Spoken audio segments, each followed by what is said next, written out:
better than I was. Hold my mute while I shout. Developing new ways to bless. Activating faith tools. Got my mind on the sky, but I'm taking off my cool. Good morning. You ain't got faith in me. Good night. You ain't got faith in me. Episode 2. You ain't got faith in me. Take off your cool. Thank you. This week, we're going to pick up where we left off last week. Reposition yourself. T.D.Jakes. Chapter 9. Picking up where we left off last week. Let's just get right into it. Now again, this is not for the faint-hearted Christians. Maybe a little curse words in here. You may see some tears, but just roll with me. Amen. Okay. We are not the only group of people, black people we talking about. We are not the only group of people that has to struggle with such statistics and disheartening trends. Any minority group that must overcome biases attempts to compensate. We all overcompensate sometimes. But many factors play into this issue in our community. It's not a question of lack of discipline on the part of African Americans. Often when people have been constantly belittled and ostracized, they so envy their oppressors that they take shortcuts to gratification. I mean, people taking shortcuts just to make yourself feel good right now. I need a like. Can I get a like, please? Stop taking shortcuts, trying to get a like. A desperate need to be seen as significant causes, the wrong choice, and easy gratification rather than the most difficult task of slowly turning around that financial effect of years of oppression and lack of financial training. How many of y'all got years and years of oppression and lack of financial training and blame it on somebody else? It is I guess I see what they mean. It's an innocent need. We all need to feel important. That's often, us begging and for what we need, and instead of buying what we actually need, we buy what we want. Our ancestors came to this country with a sign, "We'll work for food." It was a sign called slavery. Some of us still enslaved in our minds. Through that, though that is over, its consequences still linger. I said linger. Our forefathers could teach their sons, but they couldn't teach their sons, much less their daughters, about money because they never had none. Now, if your parents had money, if your parents got degrees, there is no reason you shouldn't have a degree. Not saying you need a degree, but when you come from something, you should be going somewhere, and you should take that inheritance that was passed down to you and pass it down to your kids, because that's what we as a family, as a people, as a name, as a whole do, as a body.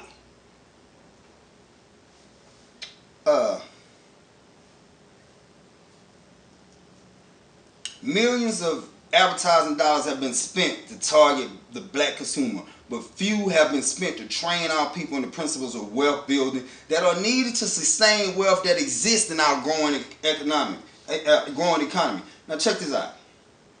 Yes, growing. Soon to be 800 billion of disposable dollars of income, according to the recent studies by USA Today. Black people, we got 800 billion out here, and we still buying rims and knocking off new trucks while real investment houses look like possibly crackheads are staying there. We don't know. It's just not where we need to be. We can do better. Training in the financial management is best done in the home. But when the home is shattered or the parents are poorly skilled about finances, children learn what they see. See, my children look at me and they learn how to bounce back because I done lost it, got it back again, lost it again, got it back again, lost it one more time, got it back again, moved back to Texas, lost it again, lost it, got it back again, lost it one more time, got it back again, lost it in Katy, got it back again, lost it again, then got it back again, then lost it one more time and got it back. But resilience, perseverance. I used to see an old little Mexican man that used to come and he sold those little vases. Have you ever seen those little vases, I can say the Mexican, these Spanish-inspired vases they have in their yards for plants. And the little Mexican man would come and sit on the corner every Saturday. I don't know his name, but I called him Perseverance. Because Perseverance showed up every Saturday, rain, sleet, or snow, cut the grass on the corner if the grass had grown. He sat there in his truck, and when people got out, he was the best customer service. I only seen him in 2 years sell 2 vases, but he was there every Saturday. If I didn't see perseverance, sometime I lost faith. But in the time I lost faith, I would look out the window later on, and Perseverance was there cutting the grass. Perseverance was there sitting in his truck. Perseverance was there greeting the customer with a smile. And if he wasn't, he was sitting there waiting, patiently preserving. We need to learn to either be working in faith and patiently preserving, or just sitting still. If you can't sit still, find something to make you sit still. Make yourself sit still. Have some self-control. Because perseverance is the only way you're going to get the vision that you're looking for. Training. Now, they see the bling bling from the rappers to the preachers, but you notice I'm preaching. I ain't no bling. All I got is a ring. But little is talk about how to get wealth, and more importantly, how to keep it.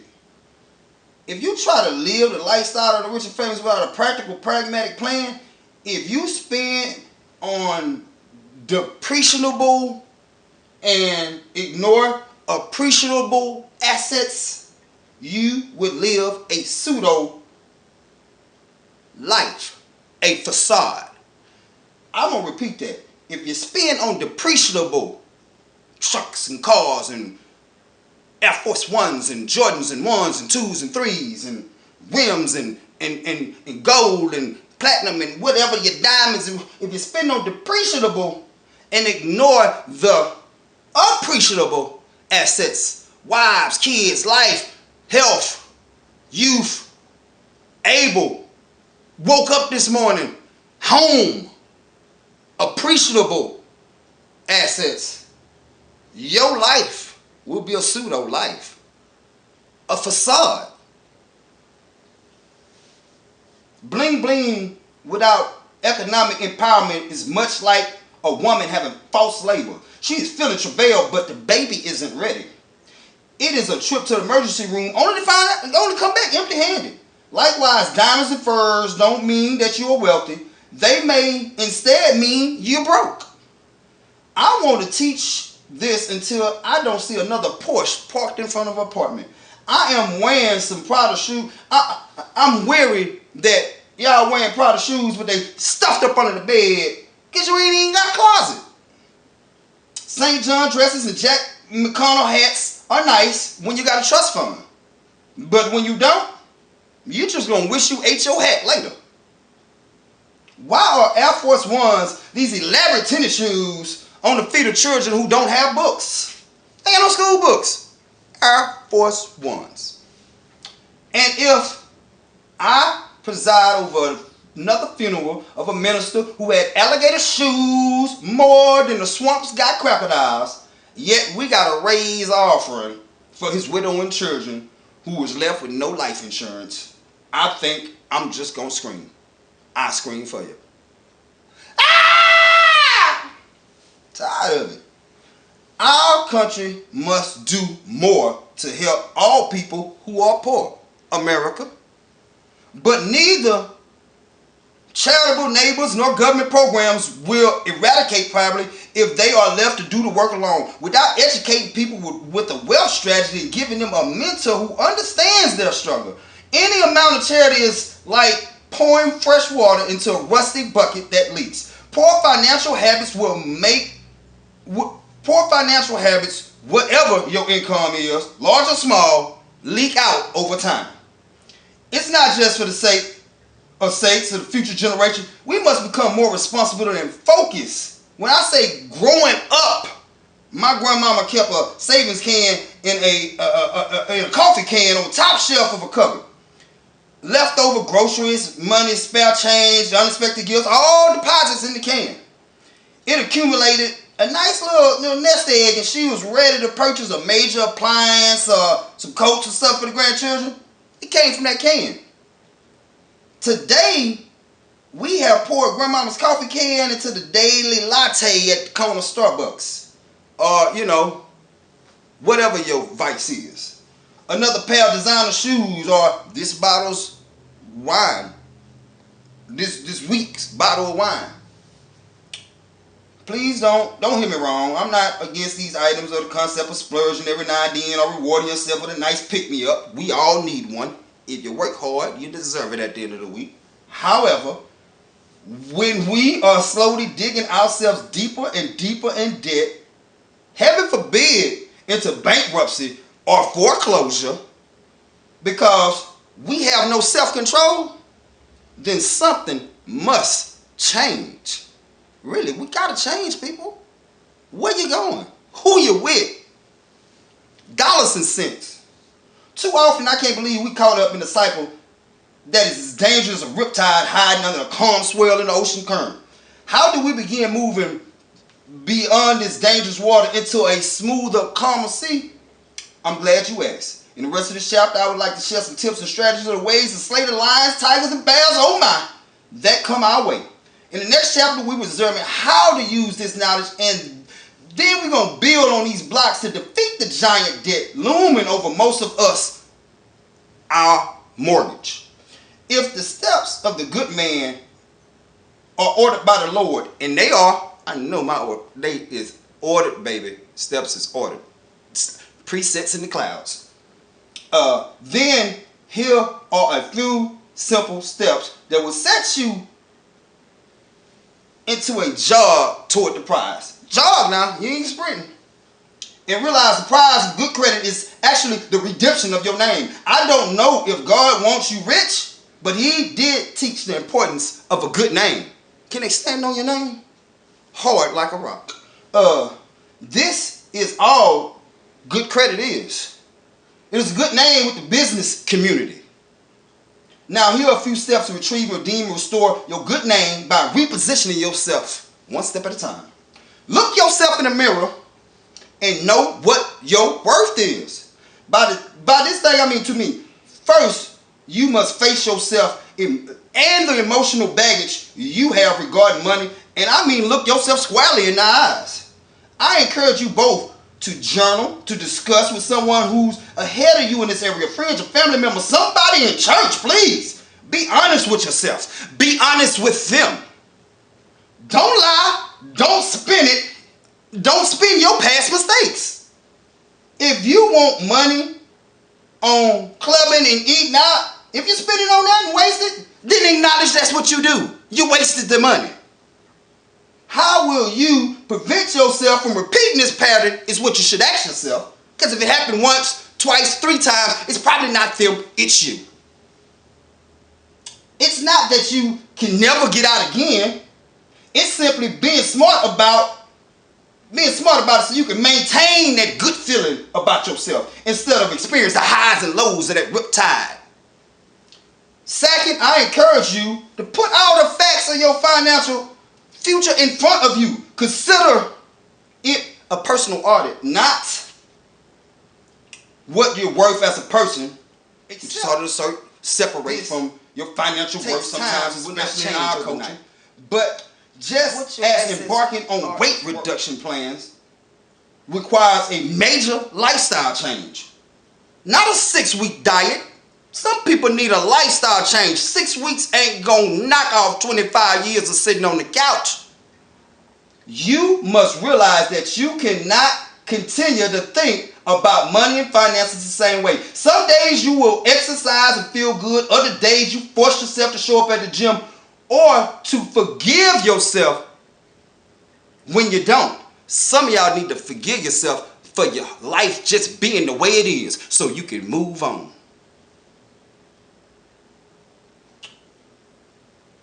tempted to eat that brownie smothered in Haagen-Dazs vanilla ice cream.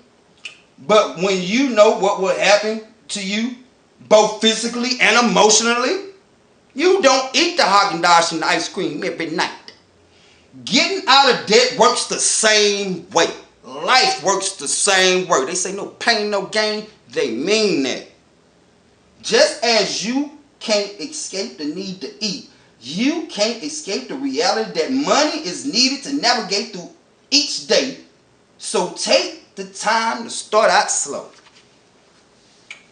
We're going to dive into some word now. Now, this is how I like to do it. I got notes, these notes from years ago. I've been working on this thing for over years, decades. These were decades ago. Let's go to Proverbs 16. Proverbs 16, and we're going to roll that whole thing. People make plans in their heart, but the Lord controls what they say. He will prepare your heart, but he will talk to you in the tongue you speak. If you speak Ibonically, he will speak Hispanic. He speak Espanol, he sprechen Sie Deutsch. I don't know how to speak Vietnamese. I only know how to say 2 for $5, but he hai nam dao. He speak that too. Everything a man does might seem right to him, but the Lord knows what the man is thinking. You might think you right and outwardly, but you need to check yourself with the Lord. See, I live by audience of one. I don't care who saw it and who heard. The truth between me and him is all that matters. Commit to the Lord everything you do, then your plans will succeed. See, I don't do nothing without the Lord. I don't even get high without the Lord. And believe that, I'm not going to lie. You do something too. The Lord will work everything out for his own purpose. Not your purpose, for his own purpose. Even those who do wrong will be made. He got a day for your trouble. Guess what? You thought you was a surprise? He made a day just for your troubles. The Lord hates all those who are proud in the heart. You can be sure that they will be punished. Being proud for blowing that heart up. He will knock the wind out of you. Man, that will sadden everything around you. Though love and truth, sin is paid for, people avoid evil when they have respect for the Lord. See, when you respect the Lord, you ain't running to the fight. You getting away from that thing. Because you know the Lord ain't nowhere in that fight. When the way you live pleases the Lord, he makes even your enemies live at peace with you. See, you could have an enemy right around you the whole time and not know they're enemy because they at peace with you because the Lord put them right there. And you don't realize they're enemy, but that's an enemy that's at peace with you. It is better to have a little and do right than to have a lot and be unfair. In your heart, you plan your life, but the Lord decides where your steps will take you. A king might speak as if his words come from God, but he says what he says should not turn right into wrong. See, you can be a king, but you can't never twist them words and turn it wrong. Honest scales and balances come from the Lord. He made all the weights in the bag. Do you know he made every arithmetic and all this old algebra and all this stuff that they want to prove God without? He made it all. A king hates when people do what is wrong. I am a king. I can't stand when people do wrong. And I used to be the wrongest wrong. A ruler is made secure when they do what is right. Yes, it is. Kings are pleased when what you say is honest. I can't stand a lie. Love somebody who tell the truth. That's why I love my wife. Oh, yes, I do. They value people who speak the truth. I got value for somebody I've known for over 30-something years and just could tell me, hey, bro, you're out of line. Or, hey, I feel you. Either way, I just want the truth. An angry king can order your death, but a wise man will try to calm him down. When a king's face is happy, it means life. His favor is like rain in spring. It is much better to get wisdom than gold. It is better to choose understanding than silver. I always just want, God, what are you trying to tell me? The path of honest people takes them away from evil. Those who guard their ways guard their lives. If you are proud, you will be destroyed. If you are proud, you will fall. Suppose you are lowly in spirit and are with those who are beaten down. How many of y'all are low in your spirit and hang around some old beat down people like you? Get around somebody who up. That's better than the sharing of stolen goods with those who are proud. I used to sell stolen goods with proud people. Cash crew. Built on cash, but that ain't gonna last. It's about that love. That's gonna last. If anyone pays attention to what he is taught, he will succeed. Blessed is the person who puts trust in the Lord. Wise hearts are known for understanding what is right. Pleasant words make people want to learn more. I hope I'm speaking pleasant words to y'all. I hope you want to tune in some more. Understanding is like a fountain of life to choose. Those who choose have it. But foolish people are punished for the foolish things they do. The hearts of the wise people guide their mouths. The words make people want to learn more. Pleasant words are like honey. Yes, they are. They are sweet to the spirit and bring healing to the body. They say it heals the bones. There is a way that seemeth right to a man, but in the end, it leads to death. You might seem like you're right, but did you check it against the Lord's word? There is a way that seemeth... Oh, I wanted to say it again. The hunger of the worker makes him work. His hunger drives him on. I'm driven, baby. A worthless man plans to do evil things. His words are like burning fire. Just worthless. A twisted person stirs up fights. Anyone who talks about others comes between friends. How many of y'all saying words and just stirring up old stuff and coming between friends? A man who wants to hurt others tries to get them to sin. Let me go put hands on him with you. Oh, I know him. Let's go get him. He leads them down a path that isn't good. When he winks with his eyes, he's planning to do wrong. When his lips are tightly closed, he's up to no good. But this gray hair is a glorious crown. You get it by living the right way. It is better to be patient than to fight. It is better to control your temper than to take a city. Lots are cast into the lap to make decisions, but everything they decide and I decide comes from the Lord. Ecclesiastes says, nothing's new underneath the sun. And I'm paraphrasing. Ecclesiastes 1. Things that are crooked cannot be straight. And with much knowledge comes much grief. Much knowledge. Increase your knowledge, increase your sorrow. And it's true. The more you learn and get closer to God, He may prune some people away. He may prune some things some way. But God cannot let you grow wild. He must prune you so that you are in line with Him and you can get the promises He has for you. That is mine and His will for you. And it's the love of God that allows me and God just to do His thing.